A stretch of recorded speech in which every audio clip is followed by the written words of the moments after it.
Over the past month, I've been running a Minecraft server with the goal of understanding interaction between groups.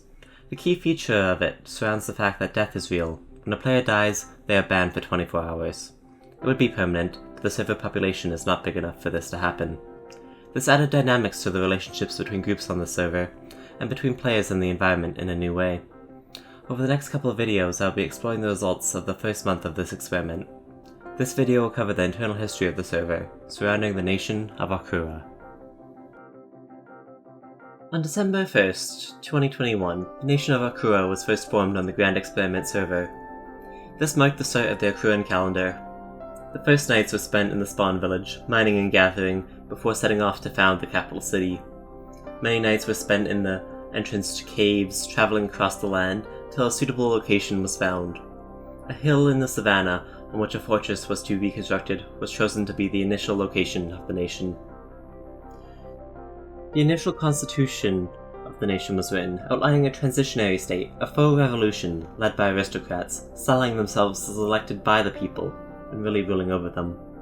Power was split between Banu Palumpas as the Prime Minister internal, and James Shadowfire as the President external. The two built the nation from the ground, with the help of Chief of Army, Lil Dill, and advisors Chunky Ragu and Gorilla Fighter. At this point, Ocrua was the largest nation, and was set for growth and industrialization in the world. Any nation, however, is not without conflict. The first signs of it sprung up on the early nights of Ocrua, on the recruitment competition for Napstar. Like, the assassins sound kind of fun. He was taking offers for his skill set in industrial automation for both Ocrua and Gang. The offers from both nations went back and forth, both trying to one-up the other. But we're trying to limit the number of people in the assassins. We're not trying to do that. That's not all what I said. Oh, I see. Eventually, Napstar went with Gang, starting the rivalry between the factions. Can I open this book safely? The other major inciting incident came with the founding of the cult of Moi, who worshipped a perverse horse god. This cult quickly grew to be the second largest group in the world. Ocrua was quick to denounce the nation for degeneracy and counter-revolutionary activity. Tensions held high between the two, and Ocrua looked to strike first. Was he just really eager in killing Harley? Yeah, I think he is. Yeah, oh yeah, to kill you It's in, probably their first real job, huh? That's why they're so excited. Yeah. Well, I mean, fair enough. I know a lot of people were thinking about wanting Harley dead after the comments yesterday, so... They seek to hire a hit on the cult by Gang. This would deal with both diplomatic issues at once, at least in the eyes of James and Ban. However, history would not see it this way. The fatal flaw of Ocrua was making an enemy of the world. Gang performed a minor raid on Ocrua, leading to Ocrua denouncing them. Yeah, pretty much. Also, James, I can't believe you've denounced someone already. We had a bit of a... Yeah. Like, very beginning of day 2, and you're denouncing people. Look at you go. I think it's very important to consider the outcomes of their action, right? They have shown that they are hostile towards us. This made them openly hostile to two major nations in the world. The only neutral to favourable relations were with the Merchants Guild, despite ideological disagreements. This led to James and Ban planning to take all enemies out at once. Conspiring with the Merchants Guild, a plan was created. Upon the hired attack on Moa by Gang, Ocrua would take advantage of the chaos and ambush Gang, dealing with both of their major enemies. We just need to, consider some safe actions. Just the security of our borders, primarily. Well, yeah, that's why I'm not gonna, follow up on that here until I'm ready to, fully follow through on the actions that it entails. And since I believe I'm being watched, I won't... Why don't you not kill the assassin people? Wouldn't it be better to be honest about it? And be like, hey, we're just getting you to kill Harley. Why do you want... Oh, you want them dead because they're a threat. Yeah, you know what? I cannot say anything, confirm or deny anything. However, the Great Betrayal brought a stop to this. The merchant, the architect, saw an opportunity to make a quick buck, and sold out the plan of Ocrua to Gang. This led to a raid on Ocrua by Gang, and the first player v player death, that of James Shadowfire. But I'm at the main level. I'm on the top. Now you're at the top. I like this horse. It has pretty colors. Wait, 3 people here hide. What? What the fuck? Bro, are they really?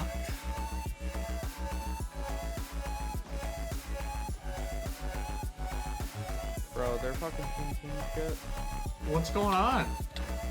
Yo, fuck this. Fuck this! With this, Ocrua entered its first recession. The next days of Ocrua were spent cast in the shadow of Gang. Days were spent hiding below the upper castle, grinding out levels and resources. When Gang attacked, they had full netherite gear, far outpacing Ocrua. Ocrua knew desperately it needed to catch up. By the next day they had, and they were technically on level with Gang, despite their individual skills lacking behind. But for the time being, they began to feel more safe. Plans to finish the fortress were drawn up, and construction began. Things were looking up for Ocrua, allowing them to once again look outwards in the diplomatic landscape. At this point in time, Moa was still spreading its degeneracy across the land, alongside their perverse horse god. Ocrua continued to stand in opposition to this, and still held hostile relations towards the cult. An autonomous tip from a figure only known as I Love You gave Ocrua the location of a base, which later turned out to belong to Moa. Ocrua organized a scouting party to figure out the location, and then once it was scouted, a raiding party. Ocrua released an official denunciation of Moa before raiding into their base. Before heading into the base, Ocrua once again attempted diplomacy by engaging with the archivists, sharing the information about the upcoming raid so it could be chronicled in the history of the nation. This, however, turned out to be another diplomatic blunder. During the raid upon Moa, Banu Palumpa started out mostly trolling the only active member at the time, Epiphany, using visibility potions and wandered around the base, making small tweaks. Soon Gorilla and Lil Dill joined in the raid. Up until this point, no damage was done. Then, something changed. Angry Magnets, the archivist, joined on the side of Moa. This led to confusion amongst the Ocruan raiding party and the eventual escalation from trolling to war. Ocrua managed to kill both players, but suffered casualties of their own. Upon leaving the underground base of Moa, Gorilla succumbed to the trap set up by Moa. Now, Ocrua had reached its height. Advanced gear and a successful raid on one of their main political enemies put them in a good position in the world. They believed they had a strong arm for negotiation. However, no victory ever lasts long. The following day, Ocrua met with Moa at the spawn to sign the first spawn treaty, to negotiate peace and define rules for war going forward. Ocrua wanted a white peace, but they also offered to try Little Dill and Banu Palumpas for their war crimes committed during the raid. However, things took a turn for the worse, and negotiations led to the death of James once again. Ocrua still looked to make peace with open arms, should Moa denounce their degenerate ways. Moa, however, had their own plans. So, declaration of peace terms between Moa and Ocrua as of 2021, December 4th. Presented by High Order of Moa, read by Echo.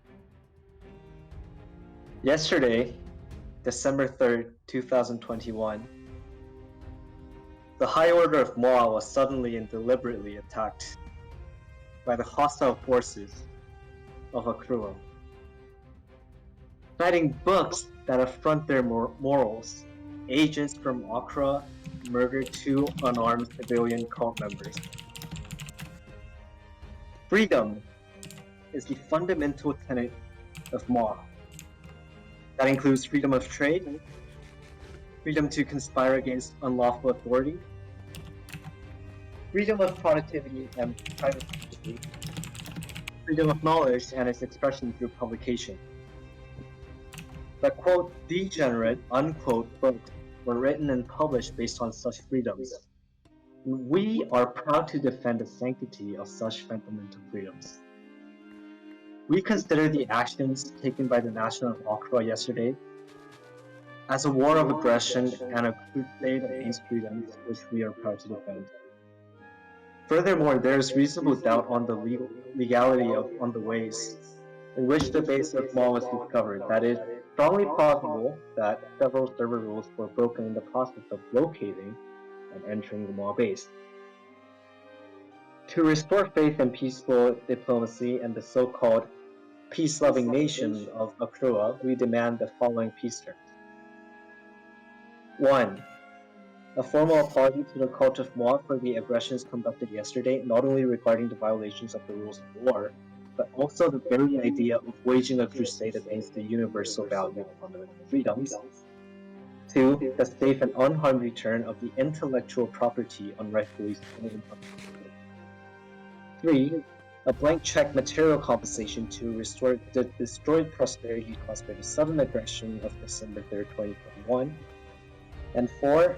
The immediate public trial of the war criminals involved, including multinational judges and jury.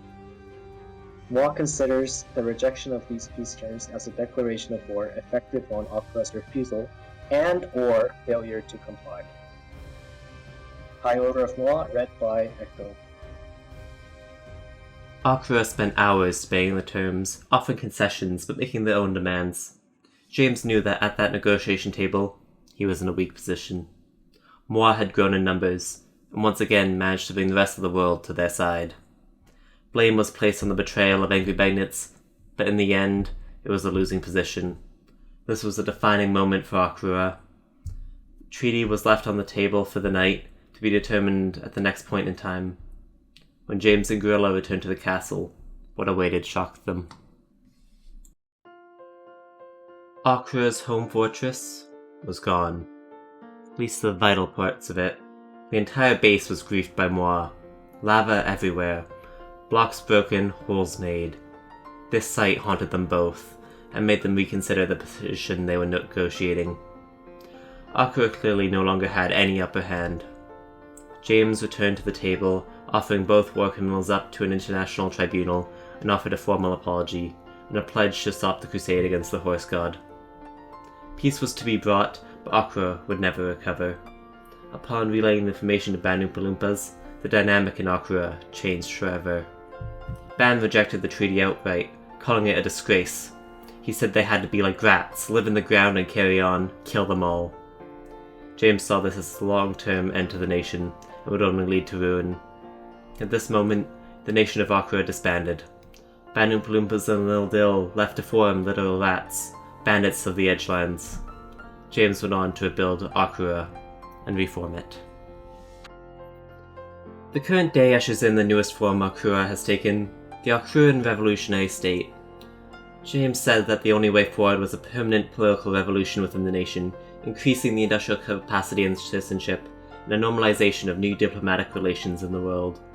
Hence, the revolutionary state was born. Former rulings were discarded, and the nation has been born anew, like a phoenix from the flame. The path ahead is uncertain, but under the guide of James and Gorilla, the future looks bright.